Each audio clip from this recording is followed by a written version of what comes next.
తిరుమల లడ్డు ప్రసాదంలో కల్తీ నెయ్యి వినియోగంలో సీఎం చంద్రబాబు డైవర్షన్ పాలిటిక్స్ చేస్తున్నారని వైసీపీ నేత సజ్జా రామకృష్ణారెడ్డి అన్నారు. కల్తీ నెయ్యి విషయంలో వైసీపీని టార్గెట్ చేస్తూ విచారణ జరుగుతుందని ఆరోపించిన సజ్జల నెయ్యి కల్తీ జరిగిందని ఏ ప్రతిపాదకన చెబుతున్నారని తెలిపారు. కక్ష సాధింపు చర్యల్లో భాగంగానే వైసీపీ నేతలపై కేసులు పెడుతున్నారు అని అన్నారు.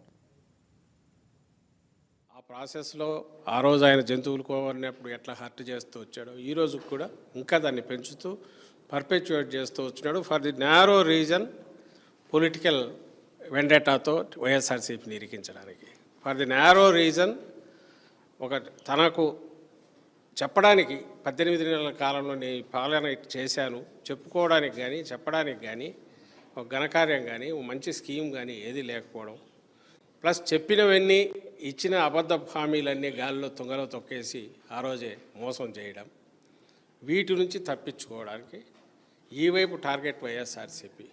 నేమ్ ఇట్ లిక్కర్ స్కామ్ అని వాళ్ళు పేరు పెట్టిందైనా, అలాగే ఈ లడ్డు అన్నా, ఇప్పుడు పరకామణి అనే ఇంకోటి తీసుకున్నా, వాళ్ళ హయాంలో మొదలై వాళ్ళు ఇప్పుడు 3 పూలు 6 కాయలుగా కల్తీ మద్యం ఏదైతే తయారు చేస్తున్నారో ఫ్యాక్టరీలు పెట్టి, అది బయటపడితే దాన్ని కూడా తెచ్చి మా మెడకు చుట్టాలని చూసిన, వీటన్నిటి వెనక ఒక్కటే ఏదంటే తన తప్పులు తన అబద్ధాల నుంచి జనం దృష్టి మళ్లించడం, అలాగే మా మీద కక్ష సాధింపుగా వైఎస్ఆర్సీపీని దాంట్లో ఇరికించడం.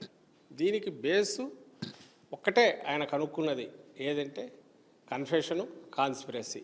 ఈ రెండు వీటి మీద ఎవరో ఒకరిని తీసుకురావడం, కన్ఫెషన్ అని రాయించడం, లేదు కాన్స్పిరసీ థియరీ తీసుకురావడం, వీళ్ళందరూ కలిసి కుట్ర పన్నారనడం, ముందు దాన్ని కోర్టు ముందు ప్రజెంట్ చేయడం, ఏమంటే ఇన్వెస్టిగేషన్ జరుగుతుంది అనడం. న్యాయస్థానం కూడా ఇన్వెస్టిగేషన్ జరుగుతుంది కదా కాబట్టి కొన్నాళ్ళు ఓపిక పట్టండి అని జైల్లోకి పంపడం.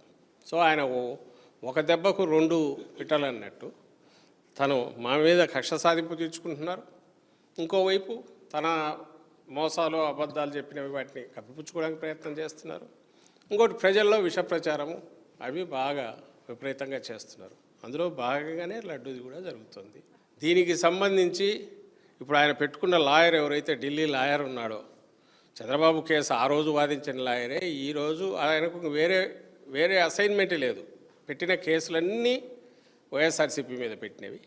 దాదాపు 10 కోట్ల దాకా 9-8 కోట్లు ఎంతో ఇప్పటికీ ఫీజులు కూడా చెల్లించినారు గవర్నమెంట్ నుంచి.